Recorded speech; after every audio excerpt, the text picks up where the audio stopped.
Good morning students, welcome to chemistry classes. कैसे हो सभी? I hope all of you are fine. और जो मैं करवा रही हूँ वो सभी आप लोग कर रहे हो ना? मैं किसी भी दिन आप लोगों का टेस्ट ले सकती हूँ, इसलिए जो पढ़ा रही हूँ वो साथ साथ अपना पढ़ते रहिए। ठीक है। हमने कार्बोहाइड्रेट वाला चैप्टर स्टार्ट किया हुआ है। लास्ट टाइम हमने उसमें क्या किया हुआ था कि चैन की लेंथनिंग और शॉर्टनिंग और कन्वर्जन की थी हमने कि ग्लूकोज से फ्रुक्टोज कैसे बनाएंगे और फ्रुक्टोज से ग्लूकोज कैसे बनाएंगे। और chain lengthening number of carbon atom की इंक्रीज करने के लिए कौन सा मेथड अप्लाई किया था हमने? किलियानी फिशर सिंथेसिस अप्लाई किया था। और शॉर्टनिंग करने के लिए हमने दो मेथड अप्लाई किए थे, क्या? Rough digression and whole digression. दोनों में जो रिएजेंट हैं वो डिफरेंट डिफरेंट हैं और दोनों का डिफरेंट ही मैकेनिज्म है। तो आप लोग डिफ्रेंशिएट अच्छे से कर लेना कि रफ में क्या करना है और आप लोगों ने होल डिग्रेशन के अंदर क्या करना है।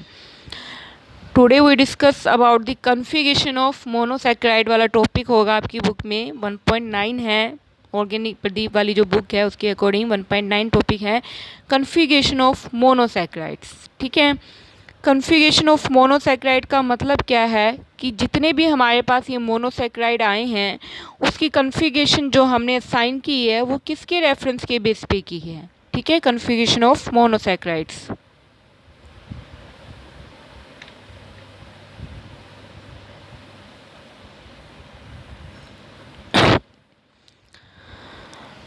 ठीक है। सबसे सिंपल जो मोनोसैकेराइड है वो हमारे पास कौन सा होता है? अभी ग्लिसरॉल्डिहाइड होता है। कौन सा होता है हमारे पास? ग्लिसरॉल्डिहाइड है, जिसको इन्होंने बुक के अंदर आप लोग देख लेना। दोनों ही 3 डायमेंशनल फॉर्म से और फिशर प्रोजेक्शन फॉर्मूला दोनों के अकॉर्डिंग इन्होंने दिखा रखा है। जैसे भी है डॉटेड वाला अवे होते हैं, ठीक है, स्ट्रॉन्ग वाले 2 आर्ट्स ऑब्जर्वर होते हैं। ठीक है, ये इसका फिशर है और इसका 3 डायमेंशनल।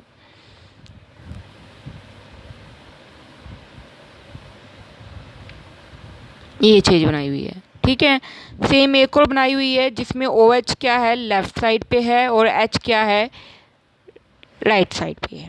ठीक है। सबसे सिंपल जो मोनोसैकेराइड है वो हमारे पास 3 कार्बन का होता है, जिसका नाम क्या है? हमारे पास मोनोसैकेराइड्स है। जो उसके 2 एनाइंशोमर फॉर्म मिलते हैं हमारे पास। एक तो इन्होंने बुक के अंदर दिखा रखा होगा जैसे प्लस फॉर्म में, और एक हमारे पास दिखाया होगा माइनस फॉर्म में। ठीक है। अब ये प्लस और माइनस क्या है, यहाँ पे क्या रिप्रेजेंट कर रहा है? जब अर्ली डेज ऑफ स्टीरियोकेमिस्ट्री आई थी हमारे पास, तब हमारे पास कोई भी एक ऐसा मेथड नहीं था जो हमारे पास क्या बता सके, एब्सोल्यूट कन्फिगरेशन क्या होती है कंपाउंड की वो बता सके। तो उस कन्फ्यूजन को दूर करने के लिए जो हमारे पास है एमिल फिशर साइंटिस्ट आए थे, उन्होंने कुछ क्या दी थी? रिलेटिव कन्फिगरेशन दी थी। एब्सोल्यूट कन्फिगरेशन क्या होती है? जो एक्चुअल अरेंजमेंट होती है हमारे पास एटम्स की, उसको हम क्या कहते हैं? एब्सोल्यूट कन्फिगरेशंस कहते हैं। और रिलेटिव क्या है? जो हम किसी के रेफरेंस में लेके उसकी अरेंजमेंट करके बनाते हैं वो हमारे पास क्या हो जाती है? रिलेटिव कन्फिगरेशंस हो जाती है। तो जो स्टार्टिंग थी स्टीरियोकेमिस्ट्री की, उस टाइम हमारे पास किसी भी कंपाउंड की कोई भी एक्चुअल अरेंजमेंट नहीं थी। बट फिशर ने क्या क्या थोड़ी बहुत मतलब सिंप्लिसिटी के लिए उन्होंने क्या दी? रिलेटिव अरेंजमेंट दी, जिसमें हम क्या करते हैं, किसी को सिंबल के फॉर्म पे मान के उसके रेफरेंस में हम दूसरे कंपाउंड की क्या देते हैं? कन्फिगरेशंस को क्या करते हैं? एक्सप्लेन करते हैं।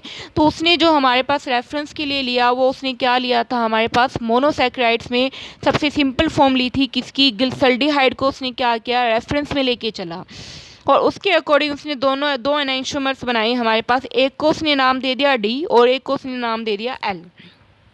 ठीक है। एक को उसने क्या नाम दिया? हमारे पास डी नाम दे दिया और एक को उसने हमारे पास क्या नाम दे दिया? एल दे दिया। जैसे इसको नाम दिया उसने डी, और जिसमें ओ एच क्या है? लेफ्ट साइड में है, उसको उसने नाम दे दिया क्या? एल। उसको उसने क्या नाम दे दिया? हमारे पास एल का नाम दे दिया हमारे पास। ठीक है।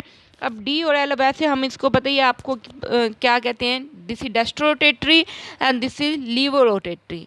उसने डी किसको नाम दिया? जिसमें ये जो ओ एच ग्रुप लगा हुआ था वो क्या था? राइट साइड पे था, उसने उसको नाम दे दिया क्या? डी। और जिसमें ये जो ओ एच लगा हुआ था लेफ्ट साइड पे, उसको उसने नाम दे दिया क्या? लीवोरोटेटरी। यानी इसको प्लस और इसको क्या दे दिया? माइनस की सिंबल, सॉरी, हाँ, इसको प्लस और इसको क्या दे दिया? माइनस सिंबल दे दिया उसने। ठीक है।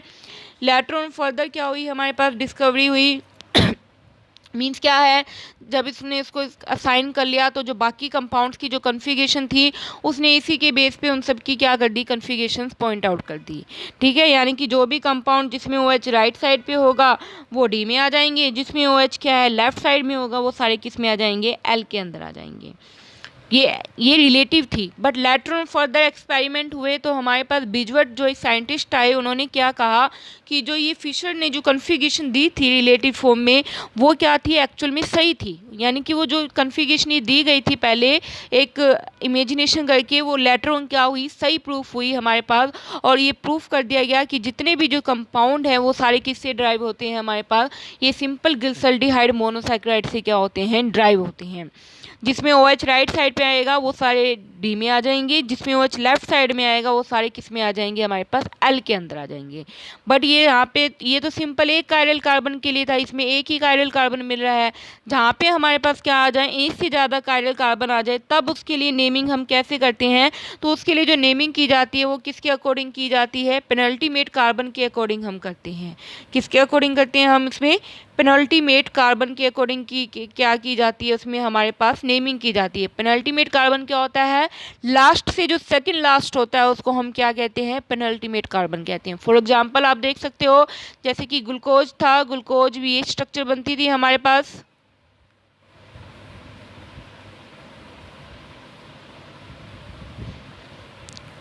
ठीक है, पेनल्टीमेट कार्बन क्या होगा, ये तो लास्ट है, उससे सेकंड जो लास्ट होगा ये पेनल्टीमेट कार्बन होता है, तो उसके अकॉर्डिंग कर देते थे।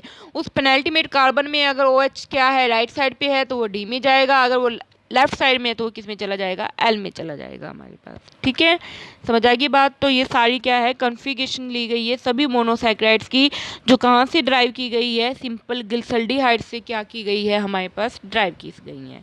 जिसमें जहाँ OH क्या होगा राइट साइड पे होगा वो डेस्ट्रो हो जाएंगे, यानी कि प्लस साइन आ जाएगा, और जहाँ हमारे पास लेफ्ट में होगा वो क्या हो जाएंगे, लीवर रोटेटी यानी कि माइनस के अंदर आ जाएंगे। ठीक है बच्चे, नाउ नेक्स्ट जो टॉपिक है आपका, उसके बाद आप लोग बुक में देख लेना, टॉपिक नंबर है होगा आपका 1.11 है, कन्वर्जन करनी है ग्लूकोज की किसके अंदर, मेनोज के अंदर। अब ग्लूकोज किस में कन्वर्ट होगा हमारे पास, मेनोज में। ग्लूकोज को हम किस में कन्वर्ट करेंगे, मेनोज में। वैसे जो मेनोज है वो ग्लूकोज की क्या है, आइसोमर फॉर्म ही है, तो इसको हम कैसे कन्वर्ट करेंगे, सबसे पहले मैंने क्या ले लिया, ग्लूकोज ले लिया। ठीक है, बाकी जो मॉलिक्यूल है वो मैं नहीं लिख रही हूँ, सेम ऐसे ही लिख रही हूँ। सबसे पहले मैंने ग्लूकोज ले लिया जिसमें फंक्शनल ग्रुप क्या होता है, अल्डिहाइड होता है हमारे पास। ठीक है, जिसमें फंक्शनल ग्रुप क्या था, अल्डिहाइड है। तो ये मैंने क्या ले लिया, ग्लूकोज, इसकी मैंने क्या करवा दी, ब्रोमीन वाटर के अंदर मैंने क्या करवा दी, इसकी ऑक्सीडेशन करवा दी। तो तुम्हें पता है जो अल्डिहाइड ग्रुप है वो किस में ऑक्सीडाइज हो जाएगा, कार्बोक्सिलिक ग्रुप के अंदर क्या हो जाएगा, ऑक्सीडाइज हो जाएगा, ऑक्सीडेशन होगी। देन मैंने इसके अंदर क्या डाल दिया, पायरिडीन डाल दिया, पायरिडीन बेस है वो डाल दिया। ये क्या हो जाएगा हमारे पास, इक्विलिब्रियम मिक्सचर फॉर्म में क्या हो जाएगा, कन्वर्ट हो जाएगा। इक्विलिब्रियम मिक्सचर फॉर्म का मतलब क्या है, ये जो सेकेंड वाला भी लिख रही हूँ मैं, ये OH किधर आ जाएगा, लेफ्ट में, और H किधर चला जाएगा, राइट में चला जाएगा। तो हमारे पास ये चीज़ बन गई।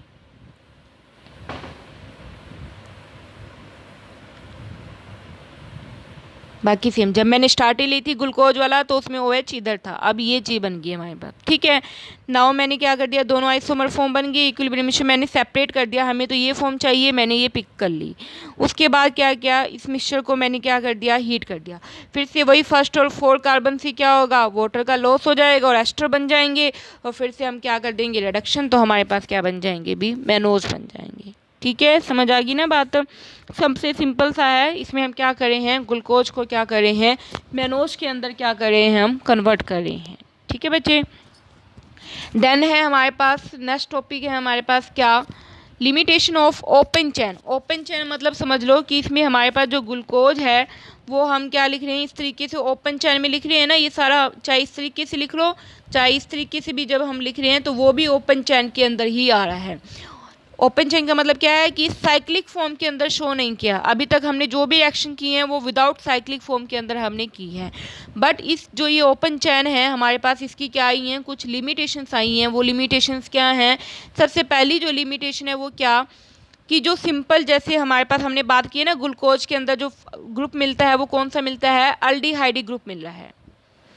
अगर ये ओपन चैन है, ओपन चैन मतलब फ्री, ठीक है, यानी कि इसमें एल्डिहाइडी ग्रुप जो है वो फ्री फॉर्म में है, तो इस अकॉर्डिंग जो नेचुरली जो एल्डिहाइडी ग्रुप होते हैं उसके अकॉर्डिंग इसको रिएक्शंस करनी चाहिए थी, ठीक है। जो नॉर्मली एल्डिहाइड है वो क्या करता था, NaHSO3 के साथ बाई एडिशन प्रोडक्ट्स बनाता था, हमने एल्डिहाइडो कीटोन में चैप्टर किया है, बट जो ग्लूकोज के अंदर जो एल्डिहाइडी ग्रुप लगा हुआ है वो नहीं बनाता, ठीक है।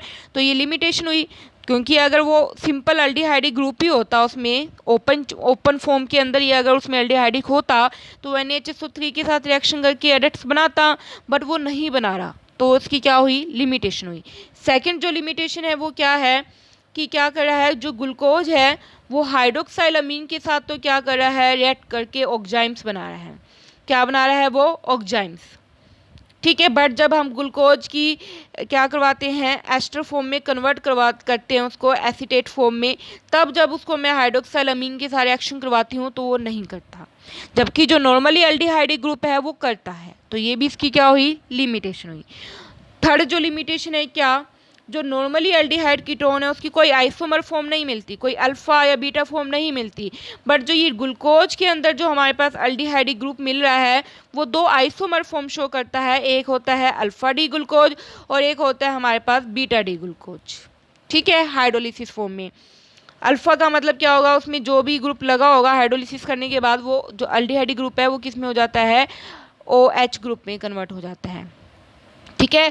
तो अगर OH राइट में है तो वो अल्फा, अगर लेफ्ट में है तो वो बीटा में, बट जो नॉर्मली एल्डिहाइड कीटोनिक ग्रुप है उसमें तो ऐसा कुछ नहीं होता हमारे पास, तो ये भी इसकी क्या थी, लिमिटेशंस थी। जो अल्फा डी ग्लूकोज है उसको हम क्या करते हैं, सिंपल वाटर को क्या कर देना, क्रिस्टलाइज कर देना, तो हमारे पास अल्फा डी ग्लूकोज बनता है, और टेम्परेचर उसके लिए कितना चाहिए हमारे पास, नॉर्मली जो टेम्परेचर है वो होगा हमारे पास, ठीक है, नॉर्मली रूम टेम्परेचर के ऊपर हो जाता है, और इसका मेल्टिंग पॉइंट 419 केल्विन है, और रोटेशन इसकी प्लस में मिलती है, यानी ये डस्ट रोटेटिव फॉर्म में है 112। जो बीटा है उसे हम क्या करते हैं, फ्रेशली प्रिपेयर करते हैं, उसके लिए टेम्परेचर इंपॉर्टेंट है कि क्या, ये जो टेम्परेचर है वो तो हमारे पास सिंपल रूम पे होता है, बट जो बीटा के लिए टेम्परेचर है वो हमें कितना चाहिए, 371 केल्विन चाहिए। बनते दोनों वाटर से हैं बट वो रूम टेम्परेचर पे बनता है, ये 371 केल्विन पे बनता है। उसका मेल्टिंग पॉइंट 419 है, इसका मेल्टिंग पॉइंट 423 है, उसके लिए रोटेशन 112 है, प्लस में इसके लिए रोटेशन प्लस 19 डिग्री है, ठीक है। जबकि जो नॉर्मली एल्डिहाइडिक कीटोनिक ग्रुप होते हैं वो ऐसा कुछ नहीं करते हैं, ठीक है बच्चे। इसके अलावा क्या है, ये जो दोनों आइसोमर फॉर्म बनी है अल्फा डी और बीटा डी, ये आपस में क्या करती हैं, म्यूटा रोटेशन प्रोसेस को शो करती हैं। म्यूटा रोटेशन का मतलब क्या है, एक दूसरे की फॉर्म में कन्वर्ट हो जाती हैं हमारे पास, ठीक है, समझ आ गई बात। ये क्या करती हैं, रोटेशन के अंदर क्या होती है हमारे पास, धीरे धीरे चेंज होता रहता है, अल्फा से वो धीरे धीरे किस में कन्वर्ट हो जाएगा, बीटा में कन्वर्ट हो जाएगा, उस प्रोसेस को ही हम क्या कहते हैं, म्यूटा रोटेशन कह देते हैं। जबकि नॉर्मली एल्डिहाइडिक और कीटोनिक ग्रुप ऐसा नहीं करते हैं, ठीक है बच्चे, समझ आएगी बात। उसके बाद है फिफ्थ जो लिमिटेशन है वो क्या है कि जो नॉर्मली एल्डिहाइड और कीटोन थे, हमने किया हुआ है चैप्टर के अंदर, जो नॉर्मली एल्डिहाइड और कीटोन थे वो मिथेनॉल के साथ रिएक्शन करके क्या बनाते थे, एसीटल बनाते थे, क्या बनाते थे, एसीटल। और उसके लिए हमें कितने मिथेनॉल ग्रुप चाहिए होते थे, 2, यानी एक एल्डिहाइड के पीछे हमें 2 मिथेनॉल चाहिए होते थे नॉर्मल वाले में।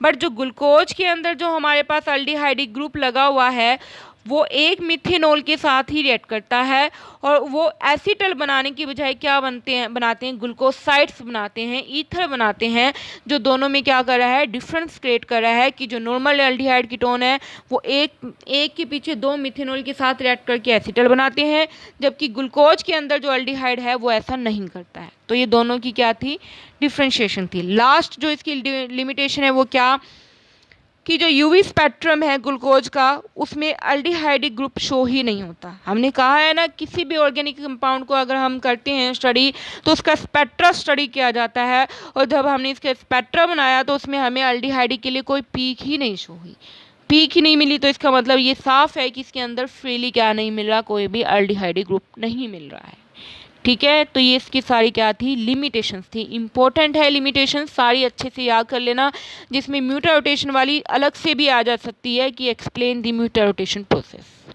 ठीक है बच्चे। इतना सभी कर लेना, किसी को कोई प्रॉब्लम हो तो वो नेक्स्ट टाइम पूछ लेना मेरे से। नेक्स्ट हम करेंगे आगे अगले लेक्चर में evidences in favour of ring structure, कि 5 मेंबरिंग ज़्यादा स्टेबल है, 6 मेंबरिंग स्टेबल ज़्यादा है, कौन सी रिंग ज़्यादा स्टेबल होती है। ठीक है, ये सब आप लोग पढ़ लेना। ठीक है बच्चे, थैंक यू।